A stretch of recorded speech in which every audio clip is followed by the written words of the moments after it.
दोस्तों आज हम पढ़ेंगे मानव भूगोल के मूल सिद्धांत का अध्याय पहला, जो है मानव भूगोल, प्रकृति और विषय क्षेत्र। तो पहले मानव भूगोल के विषय की बात करें तो मानव भूगोल का विषय है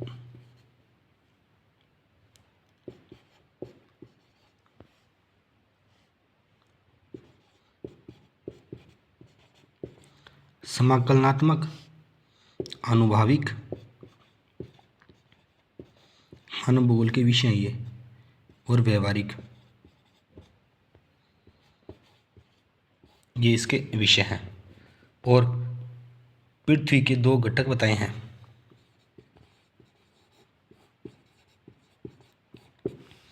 पृथ्वी का घटक पहला है प्रकृति। प्रकृति यानी भौतिक पर्यावरण। प्रकृति भौतिक वातावरण में आता है, तो भौतिक पर्यावरण से संबंधित सभी घटनाएं प्रकृति की। दूसरा इन्होंने बताया है जीवन के रूप में मनुष्य।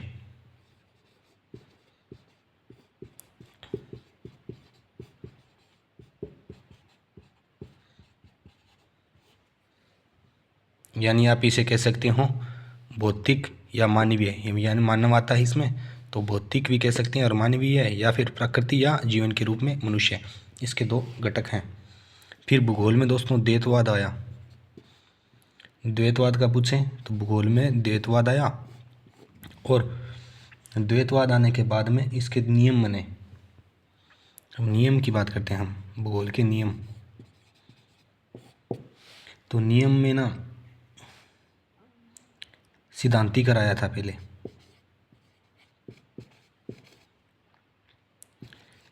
सिद्धांतिकर को कहते हैं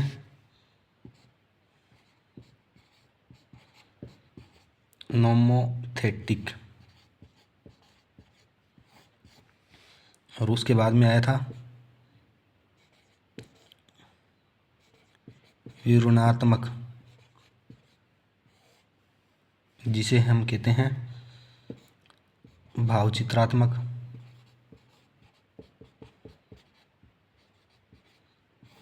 और या फिर कहते हैं इंडियोग्राफिक।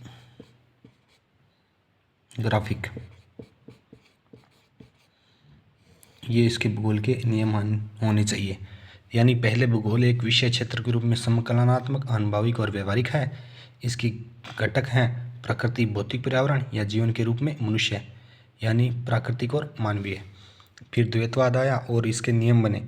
सिद्धांतिकरण में आएगा नोमोथेटिक, और भावचित्रात्मक में आएगा विवरणात्मक और इंडियोग्राफिक। फिर एक जर्मन भूगोलवेत्ता है रेडजेल। इन्होंने इसकी तुलना ना राज्य की तुलना जीवित जीव से की है। यानी जिस प्रकार एक जीवित जीव वृद्धि करता है ना अपने शरीर में, उसी प्रकार एक राज्य भी वृद्धि करता रहता है। फिर कुछ विद्वानों की परिभाषा है, बहुत ही मोस्ट इम्पोर्टेंट एनसीईआरटी के अनुसार। तो रेडजेल की परिभाषा है पहली कि मानव भूगोल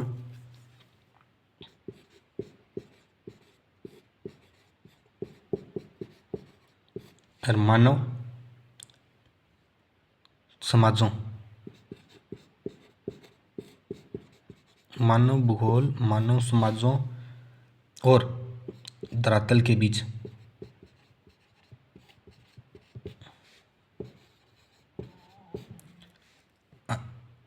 संबंधों का संश्लेषित अध्ययन करता है, ये कहा था रेडजेल ने। यानी रेडजेल ने कहा था कि मानव भूगोल मानव समाजों और धरातल के बीच, तीनों के बीच में संबंध होता है ना, तो उसे कहा था रेडजेल ने। रेडजेल को मानव भूगोल का पिता भी कहा जाता है। फिर दूसरी परिभाषा आती है मोस्ट एलन सी सैंपल की। ये कहते हैं कि मानव भूगोल अस्थिर पृथ्वी, मानव भूगोल अस्थिर पृथ्वी और क्रियाशील मानव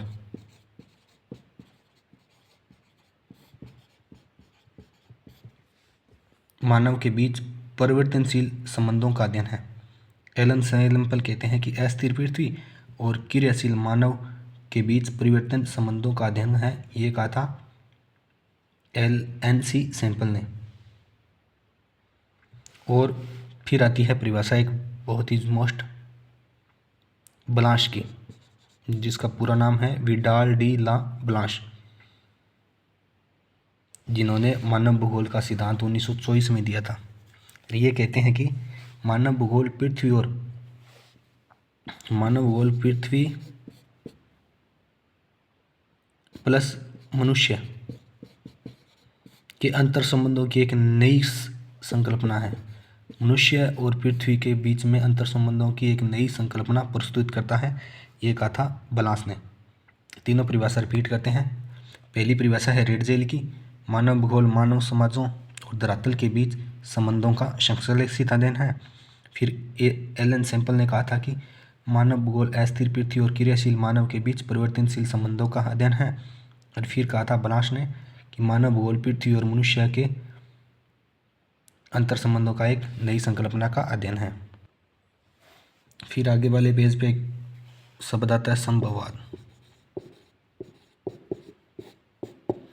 तो संभववाद ना शब्द है ना दोस्तों, संभववाद शब्द ये दिया था लुशियन फेब्रे ने। और इसका जनक की बात करें ना, जनक था ब्लांश, शब्द तो दिया था फेब्रे ने और जन्म था विडोल डी लाब्लांश। ये कहते हैं कि प्रकृति अवसर प्रदान करती है तथा मानव उनका उपयोग करता है तथा धीरे धीरे प्रकृति का मानवीकरण हो जाता है तथा प्रकृति पर मानव प्रयासों की छाप पड़ने लगती है। यानी प्रकृति हमें अवसर प्रदान करती है और धीरे धीरे प्रकृति का मानवीकरण हो जाता है और प्रकृति मानव को प्रयासों की छाप उस पर पड़ने लगती है, ये कहा था। फिर एक भूगोलवेत्ता आता है ग्रिफिथ टेलर। तो 20वीं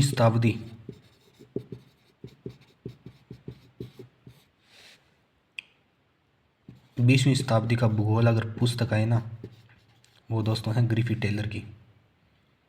ग्रिफिथ टेलर एक नई संकल्पना प्रस्तुत की थी जो दो विचारों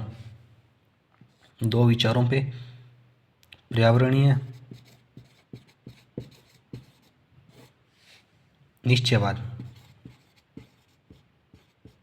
और संभववाद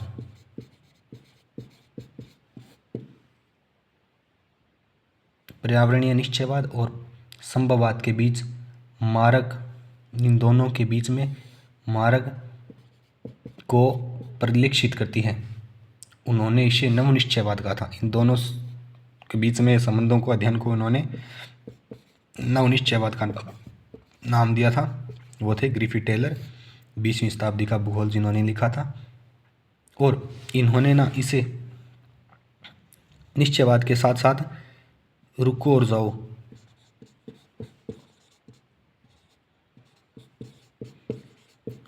जाओ निश्चयवाद भी कहा था। तो ये कहा था रुको और जाओ निश्चयवाद ग्रिफिथ टेलर ने। और इसे उन्होंने ना ट्रैफिक के जो लाल पीली और वो बत्तियां होती है ना, उसके माध्यम से समझाया है। तो ये आप देख सकते हो, ग्रिफिथ टेलर 20वीं शताब्दी का इतिहास, पर्यावरण निश्चयवाद और संभववाद दो विचारों को इन्होंने दिया था और उसे बाद में नवनिश्चयवाद का नाम दिया और नवनिश्चयवाद को ही रुको और जाओ निश्चयवाद कहते हैं। फिर आता है मानव भूगोल की कल्याणपरक तथा मानवतावादी। कल्याणपरक तथा मानवतावादी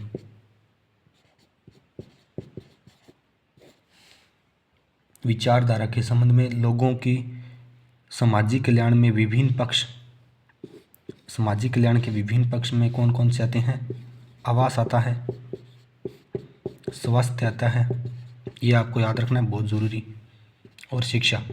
सामाजिक कल्याण का अगर पूछें कल्याण परक में तो आवास, स्वास्थ्य और शिक्षा को शामिल किया गया है। फिर एक आता है आमूलवादी।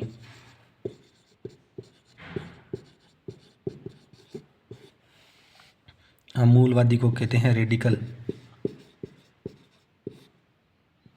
विचारधारा में निर्धनता के कारण बंधन, इसमें ना निर्धनता निर्धनता के कारण ना बंधन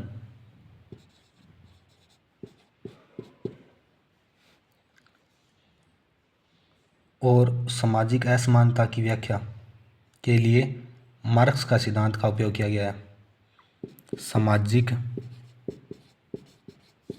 असमानता, निर्धनता के कारण बंधन और सामाजिक असमानता होती है, और इसकी व्याख्या के लिए एक विद्वान है मार्क्स, इसका सिद्धांत का उपयोग किया जाता है।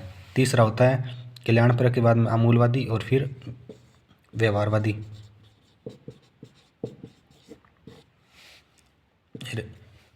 व्यवहारवादी ने प्रत्यक्ष अनुभव के साथ साथ मानवीय, जातीय तथा प्रजातीय, धर्म इत्यादि पर आधारित सामाजिक संबंधों को दीर्घकाल बोध से ज़्यादा जोर दिया है।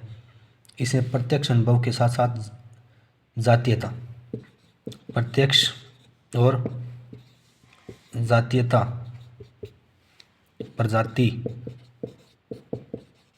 धर्म इत्यादि पर ये बल दिया। ये तीन आप पढ़ लेना, कल्याणपरक, अमूलवादी और व्यवहारवादी।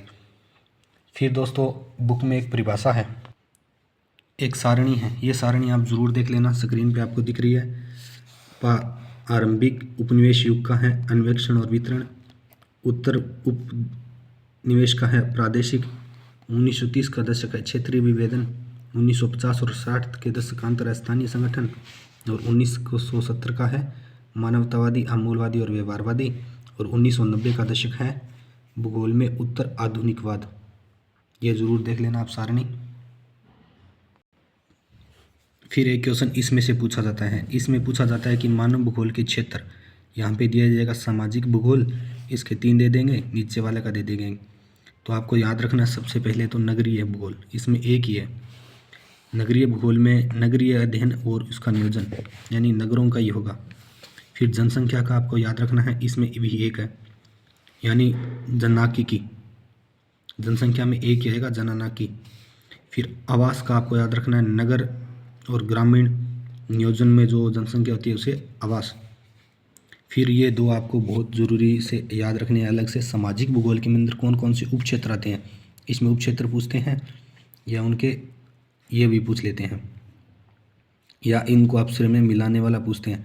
जैसे मानव विज्ञान को आप किसके साथ मिलाओगे, तो सांस्कृतिक भूगोल के साथ। व्यवहारवादी को मनोविज्ञान के साथ, मनोविज्ञान में हम व्यवहारवाद पढ़ते हैं। और कल्याण अर्थशास्त्र को सामाजिक कल्याण का भूगोल, समाजशास्त्र को अवकाश का भूगोल, और इसको इसके साथ लिंग भूगोल को समाजशास्त्र, मानव विज्ञान और महिला अध्ययन पर, ऐतिहासिक भूगोल को इतिहास पर, और चिकित्सा को महामारी विज्ञान पर। और ये किसके क्षेत्र हैं, ये सामाजिक भूगोल के। फिर राजनीतिक भूगोल में आते हैं नगरीय अध्ययन और नियोजन, यह उसका आ गया नगरीय भूगोल का। राजनीति में आता है राजनीति विज्ञान, निर्वाचन भूगोल, सैन्य भूगोल राजनीति में आएगा। और सैनिक किसके पास होते हैं, सेंटर के पास, या सेंटर में अधिकार कौन करता है, नेता, तो राजनीति के पास। सैन्य विज्ञान भी इनके पास आएगा। जनसंख्या भूगोल जनसांख्यिकी से सम्मिलित है। आवास भूगोल नगर और ग्रामीण नियोजन से है। फिर पूछते हैं आर्थिक भूगोल, तो आर्थिक में जो भी क्रियाकलाप होते हैं सभी आर्थिक में आएंगे, जैसे संसाधन भूगोल, कृषि भूगोल, उद्योग भूगोल, विपणन भूगोल, पर्यटन भूगोल, अंतर्राष्ट्रीय व्यापार, ये व्यापार, उद्योग, खेती वगैरह, अंतर्राष्ट्रीय व्यापार, पर्यटन, व्यावसायिक, औद्योगिक, कृषि, संसाधन, अर्थशास्त्र, ये सभी आर्थिक भूगोल में आ जाएंगे। तो ये सारणी स्क्रीनशॉट ले लो, आप अच्छे से याद कर लेना। तो ये था पहला चैप्टर, मानव भूगोल, प्रकृति और विषय क्षेत्र। तो आपको वीडियो कैसी लगी कमेंट करके ज़रूर बताएं, और चैनल पे नए हो तो चैनल ज्वाइन ज़रूर करना। मिलते हैं नेक्स्ट वीडियो के साथ।